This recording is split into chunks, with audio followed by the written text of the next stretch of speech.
tous et bienvenue dans Smart Impact. Je suis ravie de vous retrouver comme tous les jours pour parler économie responsable, RSE et transition écologique des entreprises. À mes côtés, Émilie Kovacs, fondatrice et rédactrice en chef du média Ecopo. Bonjour Émilie. Bonjour Eva, bonjour à tous et merci de nous retrouver pour un nouveau numéro de Smart Impact. Au sommaire, nous parlerons intelligence artificielle responsable avec Dimitri Carbonel, le fondateur de Livosphère. Notre débat RSE portera aujourd'hui sur la précarité énergétique. Nous en discuterons avec nos deux invités, Gilles Béraud, porte-parole du collectif Stop Exclusion énergétique, et Sylvie Gallois, vice-présidente stratégie marketing, communication et partenariat chez Butagaz. Je vous parlerai ensuite de Bonpied, une marque de chaussettes engagée. Et enfin, nous parlerons emploi des seniors avec le fondateur de la start-up Tipeee Job, Jean-Emmanuel Roux. Mais d'abord, les news avec Eva. 57% de l'empreinte carbone de la France provient de ses importations. C'est ce que révèle un récent rapport du ministère de la Transition écologique. Alors que les émissions importées étaient encore minoritaires au début des années 90, elles représentent désormais 57% de l'empreinte carbone de la France. Au total, le commerce international représente un quart des émissions mondiales de CO2. Pour réduire cette empreinte, de nombreux experts appellent à inclure des clauses de suspension dans les accords commerciaux en cas de non-respect des engagements climatiques internationaux ou encore la mise en place d'une taxe carbone aux frontières, comme l'envisage en ce moment la Commission européenne. Autre chiffre, c'est cette fois le résultat d'une étude de l'AFG. En 3 ans, le marché français de l'investissement responsable a évalué à 1 000 milliards d'euros fin 2016 et passé à 1 860 milliards d'euros fin 2019. Les craintes que la crise sanitaire fasse perdre de vue aux investisseurs les enjeux environnementaux et sociaux ont, avec ce résultat, disparu. Les fonds durables ont finalement mieux résisté au choc et ont vu affluer les nouveaux investisseurs.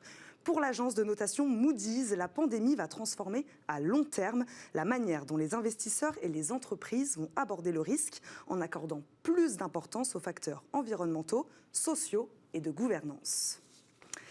On termine avec l'Agence de la transition écologique qui vient de révéler les 9 lauréats de son appel à propositions pour une meilleure qualité de l'air.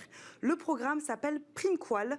19 propositions avaient été déposées et 9 ont été retenues pour un montant total de 2 millions d'euros de subventions. Ces 9 projets de recherche concernent les activités agricoles, l'aménagement du territoire, les mobilités et les transports et les bâtiments. Parmi les lauréats, on trouve notamment un projet mené par l'INRAE qui travaille sur l'augmentation du stockage du carbone du sol. C'est maintenant l'heure de notre invité du jour.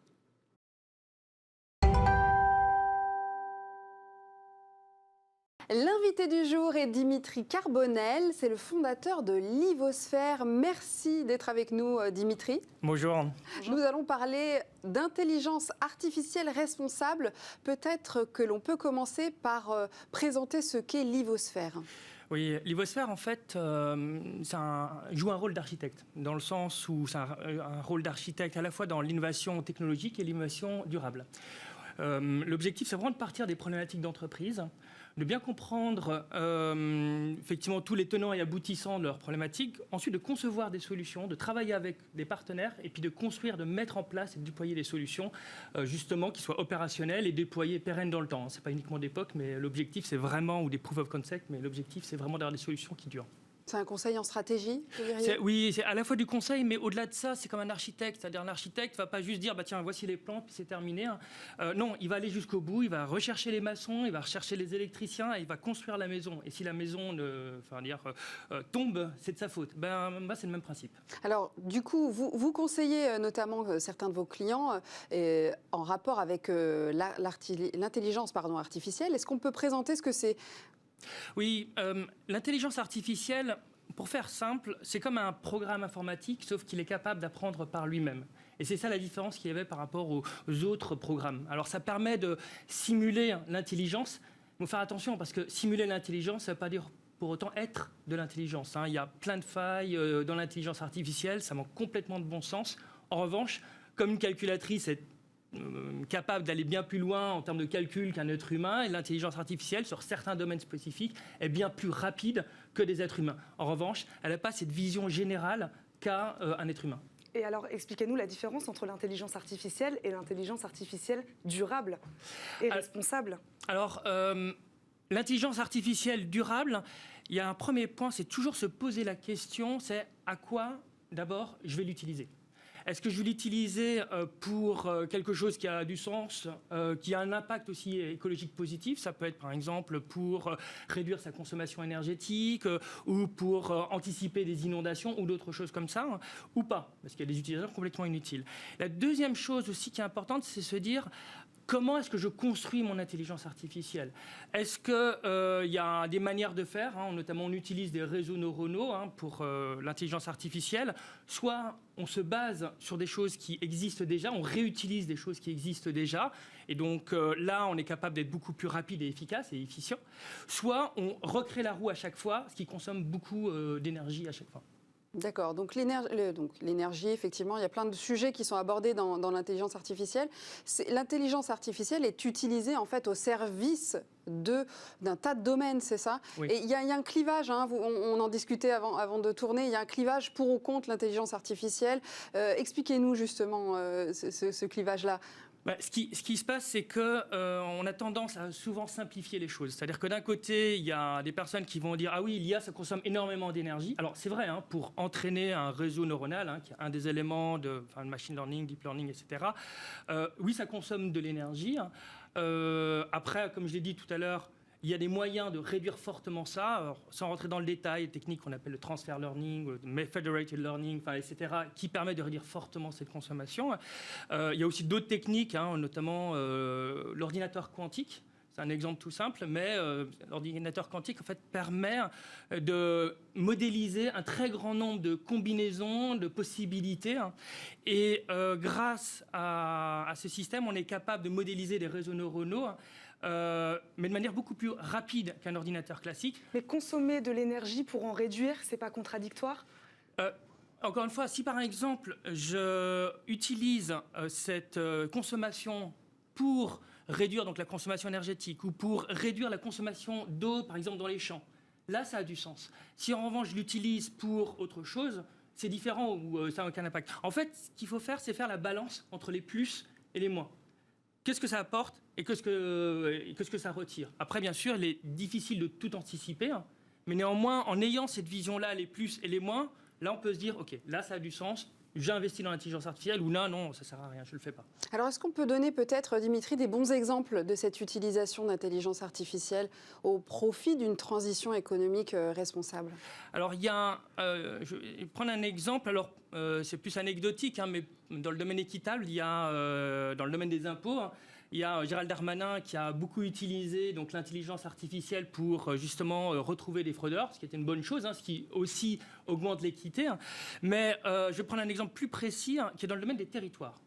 Dans le domaine des territoires, on peut tout à fait utiliser l'intelligence artificielle pour apporter un éclairage additionnel notamment aux élus ou aux conseils régionaux ou conseils départementaux pour leur dire si par exemple vous investissez dans tel type de transport, voici potentiellement ce qui pourrait arriver. Si vous mettez telle école, vous retirez telle école, voici les impacts. Encore une fois, l'idée c'est pas de croire croire obstinément entre guillemets à l'intelligence artificielle. C'est un éclairage additionnel, on en tient compte et après effectivement on prend ses décisions en fonction de cela. Vous êtes convaincu qu'elle peut avoir un vrai impact, l'intelligence artificielle, sur ces enjeux climatiques dans le futur? Oui, c'est essentiel parce que l'intelligence artificielle a la capacité d'intégrer un très grand nombre de données. Et ensuite, sur base de ces données qui sont très difficiles pour un être humain d'appréhender, elle est capable ensuite d'apporter des propositions de solutions.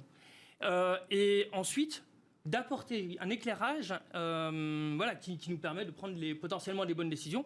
Évidemment, l'objectif, c'est pas de prendre que les décisions qui sont apportées par l'intelligence artificielle. Donc oui, c'est un impact évident, oui, bien sûr. Alors, qui utilise cette technologie actuellement? Parce que c'est vrai que l'intelligence artificielle, elle est partout. Oui. Mais finalement, qui l'utilise pour ces raisons-là? Alors, ce qui est intéressant de voir, c'est qu'il y a beaucoup d'industriels qui utilisent l'intelligence artificielle pour en fait un double impact. À la fois un impact économique et aussi un impact environnemental. Lorsque je travaille beaucoup, notamment, enfin, je suis en train de travailler sur une plateforme d'économie circulaire, et on est à 3 dessus. Et en fait, ce qui se passe, c'est qu'une des grosses problématiques, d'un côté, on va avoir des déchets qui sont très hétérogènes, et de l'autre côté, on va avoir besoin de matières premières qui sont standardisées. Et pour faire le match entre les deux, c'est très compliqué. Hein. Et très rapidement, une orange, par exemple, une pelure d'orange permet de faire du textile. Eh bien, si on utilise l'intelligence artificielle, on est capable de voir beaucoup plus de possibilités qu'à un déchet et de faire un match avec un certain nombre de matières premières recyclées ou d'usage. Et donc de développer l'économie circulaire. C'est d'ailleurs l'objectif, en fait, de ce sur quoi on travaille. Ça donne des solutions, oui, auxquelles on ne pense pas, en fait, c'est ça. Hein, Oui, en fait, l'intelligence artificielle est un outil qui est formidable. Il faut savoir quelles sont ses contraintes, les problématiques que ça pose. Mais c'est un formidable outil et qui a un vrai levier pour justement avoir une économie plus circulaire, plus responsable, même en termes d'équité aussi. Ce virage, les entreprises l'ont pris, le virage de l'intelligence artificielle responsable?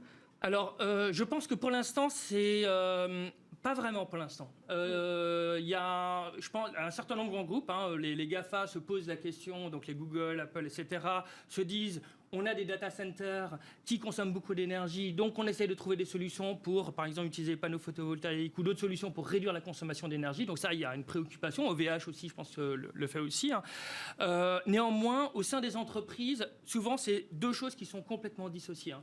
Et moi, c'est je dirais presque un combat pour l'instant, mais en tout cas, c'est une... C'est ce que vous faites chez Livosphère. Exactement. De relier ces deux C'est tout à fait ça. C'est de montrer en quoi l'IA, mais aussi d'autres technologies, peuvent être utiles pour l'environnement, pour l'écologie, mais aussi même pour réduire les inégalités sociales. Et il y a un vrai lien entre les deux. Oui, c'est pas incompatible. Et ça, comment vous le prouvez, ça? Tous les jours, c'est de la pédagogie? Vous en parlez comment? Le point, c'est toujours se dire, OK, partir du problème, de bien comprendre le problème, et ensuite de mettre en place des solutions qui correspondent au problème. C'est d'être pragmatique. Je vais dire un exemple, c'est qu'il y a parfois des data scientists qui traitent des données, qui disent, des jeunes data scientists qui disent « Ah, c'est génial, on va utiliser l'intelligence artificielle pour calculer une régression linéaire ou une corrélation. » C'est absurde. Il y a un truc simple, on peut faire un calcul mathématique, ça consomme très peu d'énergie, c'est très simple à faire. Donc, si on utilise des solutions qui sont pertinentes, qui sont adaptées, là, ça a du sens. En revanche, si on veut utiliser l'intelligence artificielle à tort et à travers, oui, ça n'a aucun sens. Pour des effets de com', ça ne sert à rien. Non, exactement. Merci beaucoup, Dimitri Carbonel, d'avoir été avec nous aujourd'hui, d'avoir parlé intelligence artificielle durable et responsable. Merci beaucoup. Merci beaucoup. On va passer à l'édito du jour.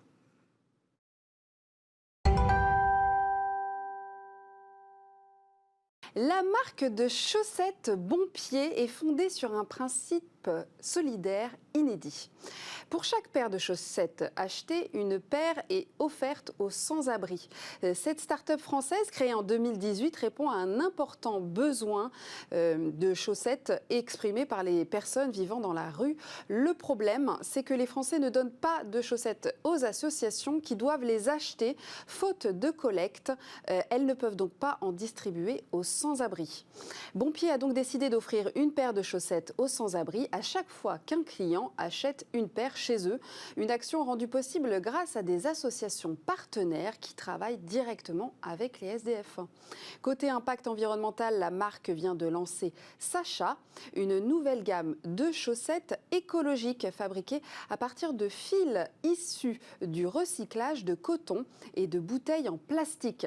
De plus, les chaussettes Bonpied sont fabriquées en France par Brousseau, une entreprise familiale implantée dans le Limousin. Le packaging étant quant à lui imprimé dans le Maine-et-Loire. Bonpied a aussi opté pour la solution de paiement solidaire Pégreen qui propose la compensation carbone de chaque achat. En combinant un modèle économique solidaire, une production française et une démarche écologique, Bonpied veut s'inscrire fermement dans le monde de demain. Bonpied ambitionne d'aller bien au-delà des 1500 paires de chaussettes déjà distribuées, car les besoins sont nombreux. En effet, en 2013, l'INSEE recensait 142 000 sans-abri en France. Merci beaucoup, Émilie. C'est maintenant l'heure de notre débat responsabilité sociétale des entreprises.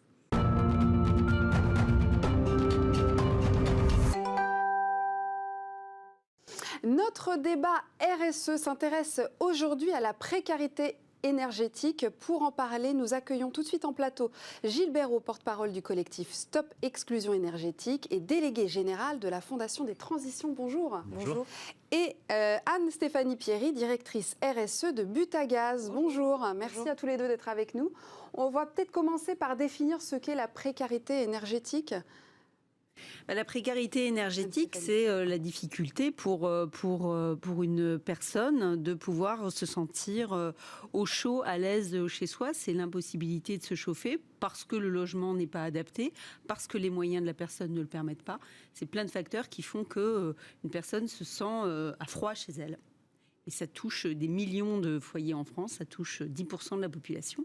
Donc c'est un véritable problème de société. Oui, les derniers chiffres, c'est ça, c'est à peu près 12 millions de Français qui sont touchés par la précarité énergétique aujourd'hui. Voilà, on a 12 millions et pour compléter ce qui vient d'être dit, c'est aussi une question de se protéger de la chaleur parce que malheureusement, les grandes canicules tuent plus que les grandes périodes de froid. Donc c'est vraiment aussi une question sanitaire et c'est ça qui est très intéressant pour, au-delà du constat tout de suite, parler d'action, c'est que quand on agit sur la précarité énergétique, évidemment, on met des gens en sécurité, en confort, mais on agit pour l'environnement, on crée des emplois et des emplois locaux, et on agit sur la santé. Et on sait très bien, quand on parle de RSE, dans votre émission, que la question de la santé, c'est celle qui amène le plus rapidement le changement de comportement.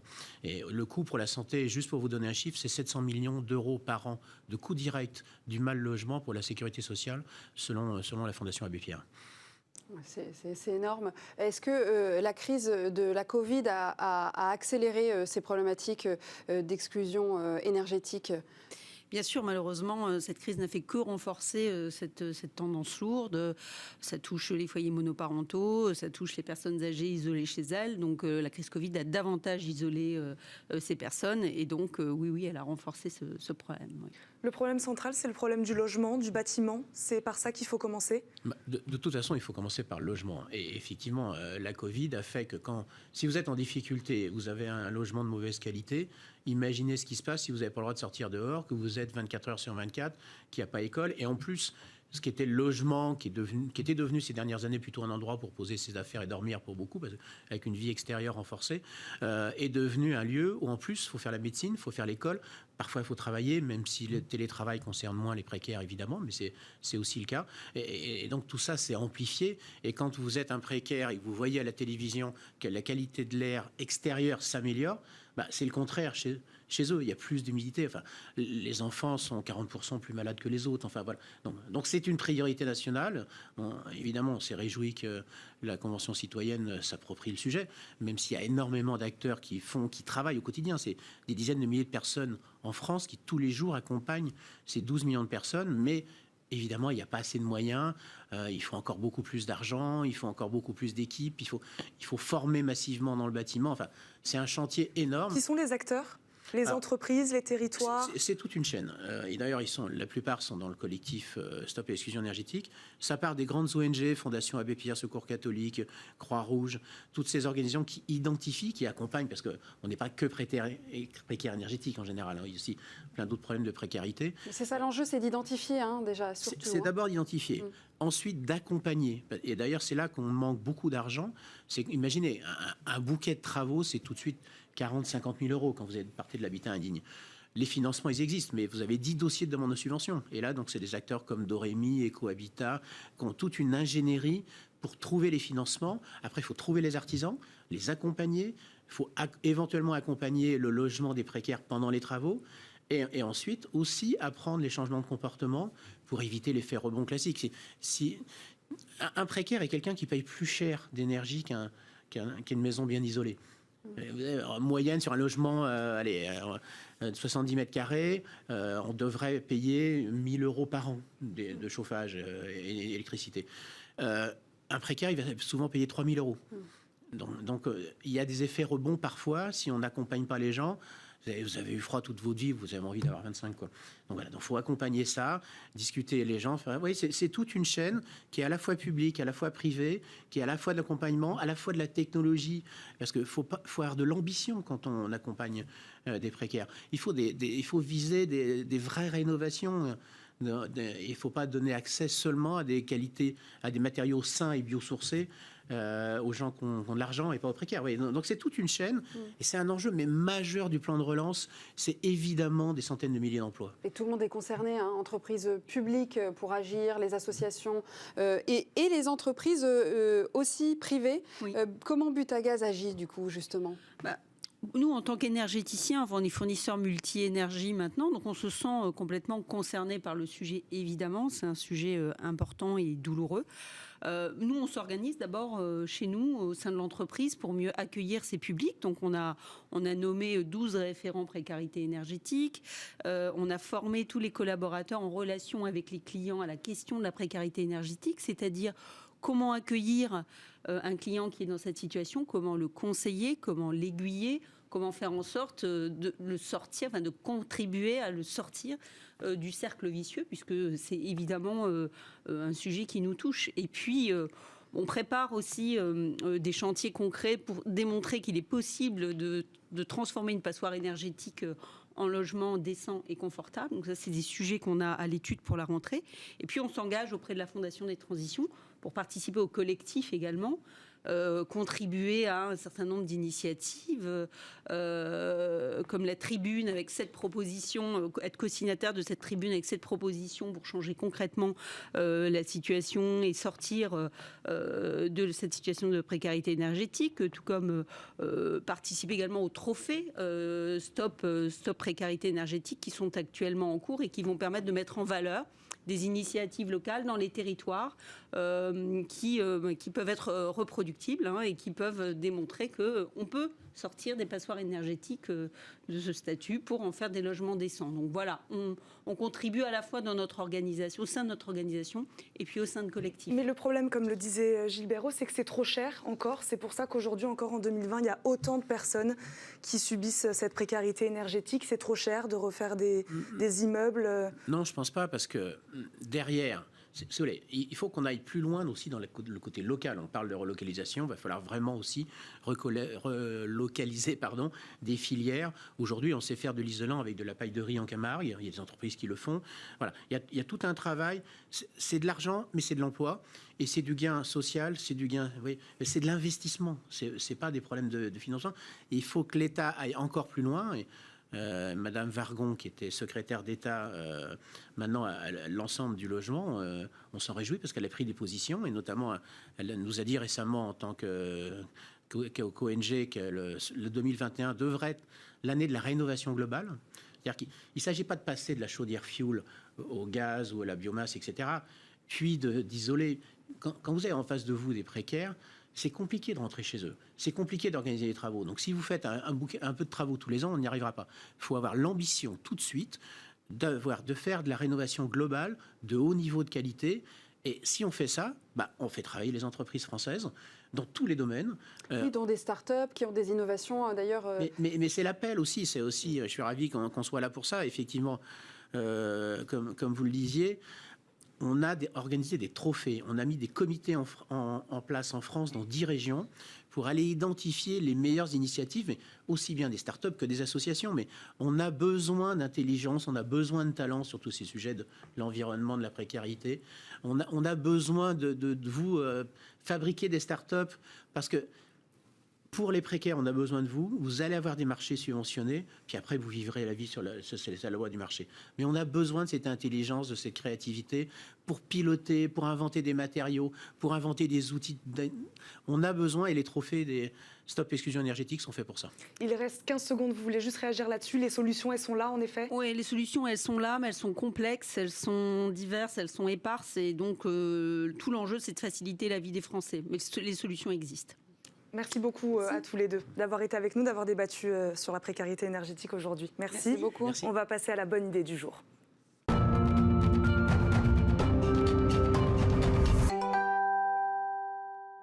La start-up du jour est Tipeee Job, T-E-E-P-Y Job. Et nous sommes pour en parler avec son fondateur Jean-Emmanuel Roux. Bonjour.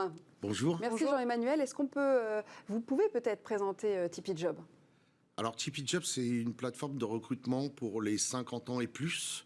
Donc il n'y a pas de limite dans le plus, parce que tant que vous êtes senior et vous êtes en forme. Donc c'est à la fois, ça regroupe on a des entreprises qui viennent recruter des gens de 50 ans qui sont encore actifs, c'est-à-dire non retraités, pour profiter de leur expérience, et également qui viennent chercher des experts qui sont de jeunes retraités. Enfin, ça va jusqu'à 75 ans. On a déjà des gens à 75 ans qui font du cumul emploi-retraite et qui ont une expérience et un savoir-faire qui est important dans tous les métiers, que ce soit les services, que ce soit l'artisanat, même le commerce. Et donc, de plus en plus d'entreprises viennent rechercher des seniors. Oui, vous le disiez, l'enjeu de toute façon n'est pas le même. Quelqu'un qui a 50 ans, quelqu'un qui en a 70, c'est des enjeux complètement différents et pourtant ça reste des seniors. Alors, l'enjeu est pas le même. Alors, aujourd'hui, on est classifié senior à 50 ans. Moi, j'en suis un, donc je peux les représenter. Et les grands groupes les classifient même à 45 ans. Si vous êtes dans une grande entreprise, à 45 ans, vous êtes quand même classifié comme senior. Et en fait, aujourd'hui, moi, j'ai une carrière, j'ai plus de 30 ans de carrière derrière moi. Pendant 30 ans, j'ai été dans des grandes entreprises et à 50 ans, on considérait que vous étiez plus bon à rien. Donc, vous avez voulu remédier à ça en créant Tipeee Job. Comment ça s'est passé? Alors en fait, la création de Tipeee Job, elle est pas venue de ça au départ. C'est qu'on a un autre réseau où on a un grand nombre de TPE, d'artisans. Et on s'est aperçu début 2018 que leurs affaires marchaient. Ils obtenaient des financements, etc. Ils avaient beaucoup de business, mais ils ne trouvaient plus de main-d'œuvre qualifiée. Et donc là, à un moment donné, ils nous ont dit, c'est notre premier problème. Et quand on leur a dit, mais comment vous faites ? Un boucher qui avait un en vacances et l'autre malade, vous ne mettez pas n'importe qui dans une boucherie. Ils disaient, on va rechercher l'ancien. Et à un moment donné, on a regardé les chiffres. Parce qu'aujourd'hui, si je vous parle de quelques chiffres, il y a 39% de la population française totale, y compris les enfants, qui ont plus de 50 ans.